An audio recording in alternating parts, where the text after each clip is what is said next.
I do like the bagger. I think it's great. I want to go over, is it more efficient? Is it faster? Is it better? And bag with the bagger as best I can and bag with the sled. Is this more efficient than this? I think, would you prefer spending several $100s on a new device like this rather than spend $20 on a sled, getting it the next day from Amazon, and then you're rock and roll making bag? Would I buy a bagger like this? And welcome back, Fire Addicts, to another episode of Travis Does Firewood. And today I want to figure out which is better, the bagger or the sled.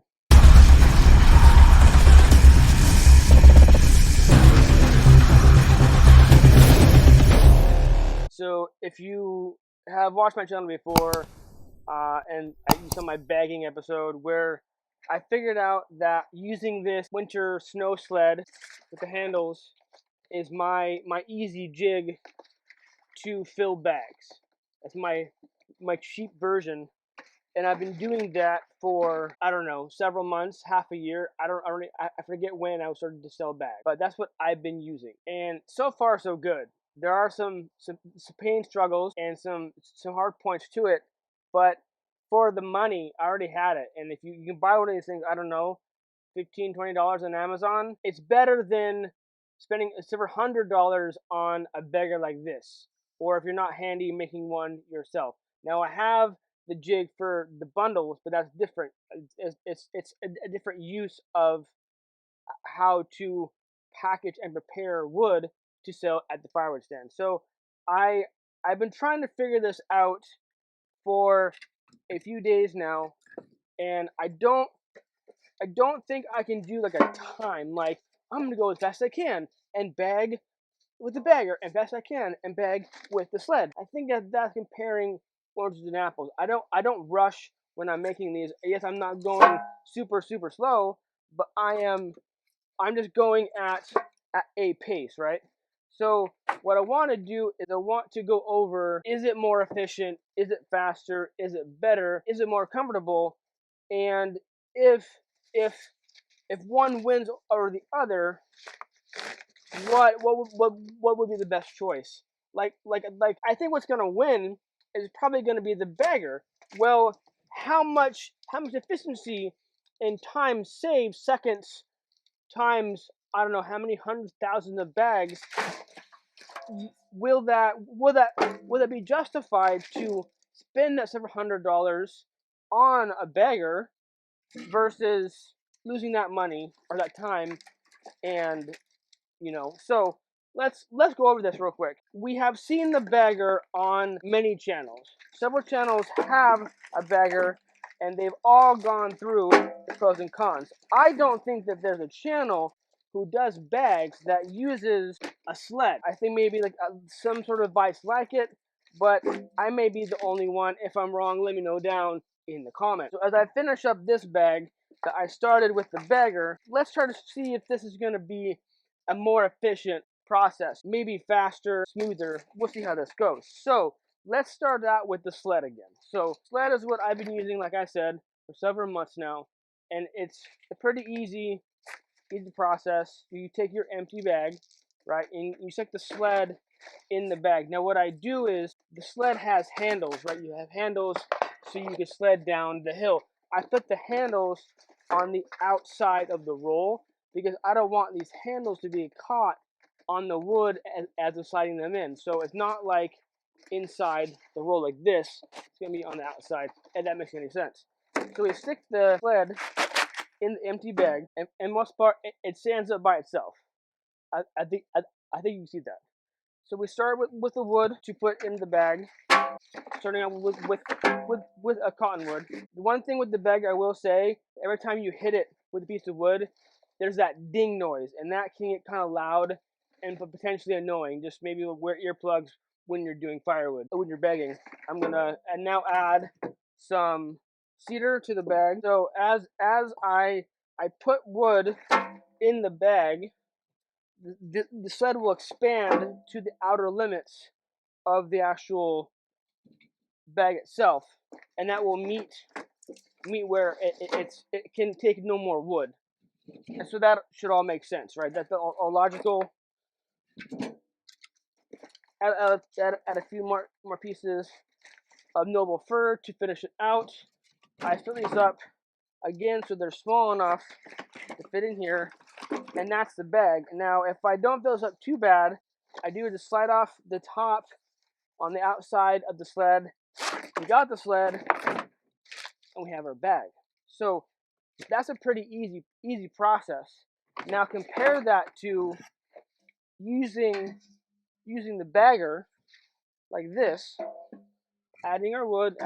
Now I'm trying to be super efficient by having all the wood right next to me. If you have to go over here, walk over here, up over your head, you have to have the wood next to you. And again, when I bag and when I bundle, I had different species that I use, so therefore I had different stacks that I pull from. So that might be a sticking point for some people, but I think to make this process a little easier, to make sure that your wood is right next to you.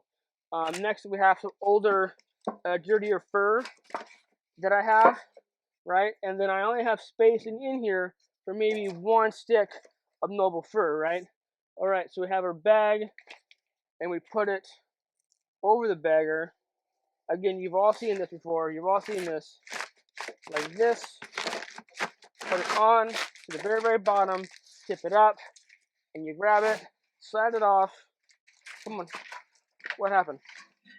What? So something happened there. That wasn't good. Something got stuck, and it did not want to go in the bag. So that's not a good test.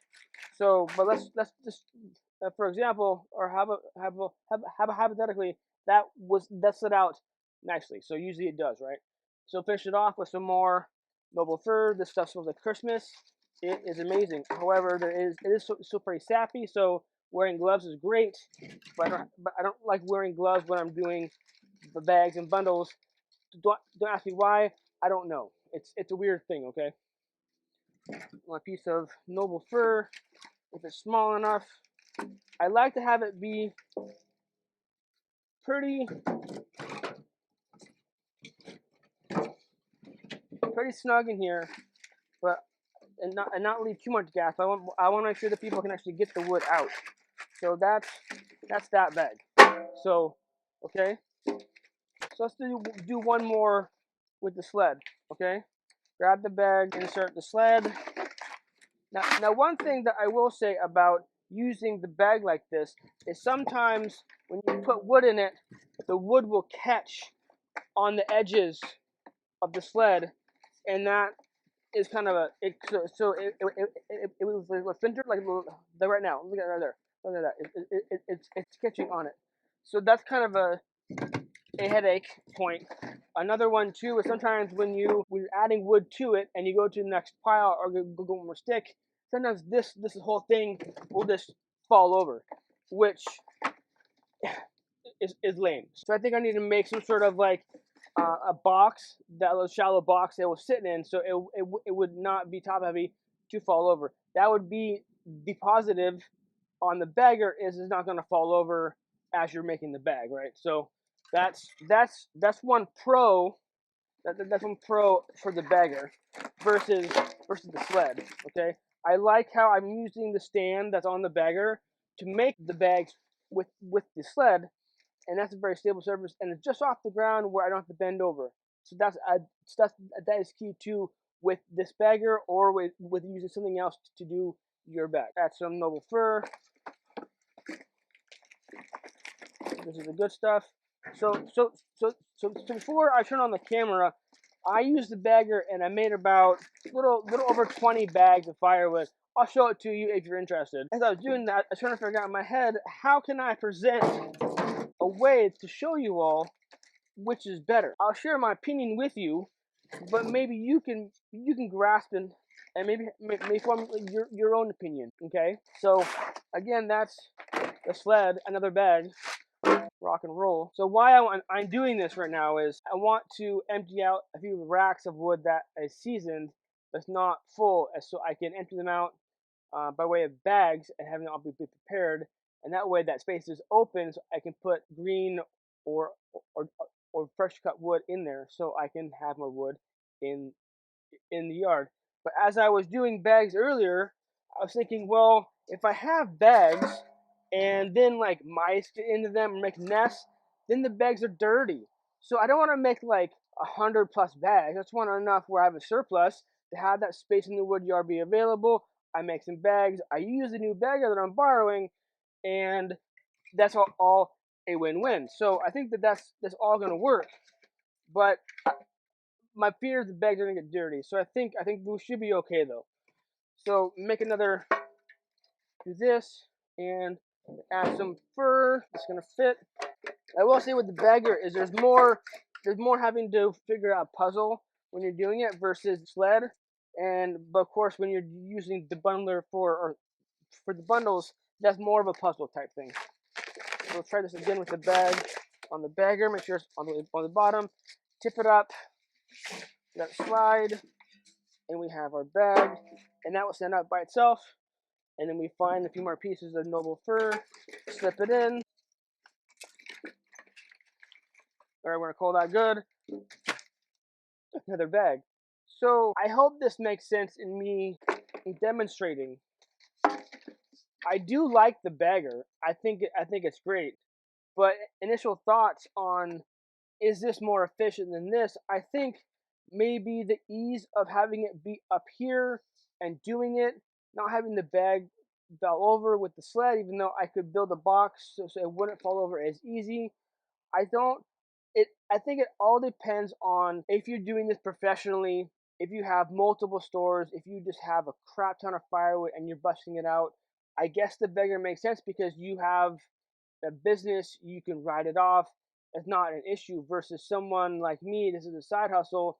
Every penny spent on firewood is less income for me. So would I buy a bagger like this? It's nice and I really want to support Wolfridge, but I'm not sure.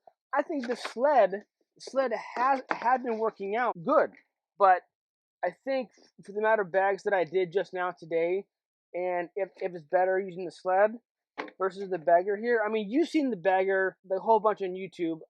You let me know down in the comments. Which would you prefer? Would you prefer spending several $100s on a new device like this and then waiting several months to get it, rather than spend $20 on a sled, getting it the next day for Amazon, and then you're rock and roll making bags? What do you think about that, though? I want your honest feedback. What do you think? Since this is not mine, I have no loyalty to Wolfridge. I support them, but an honest review is this is an awesome device, but is it worth the money? I'll let you decide.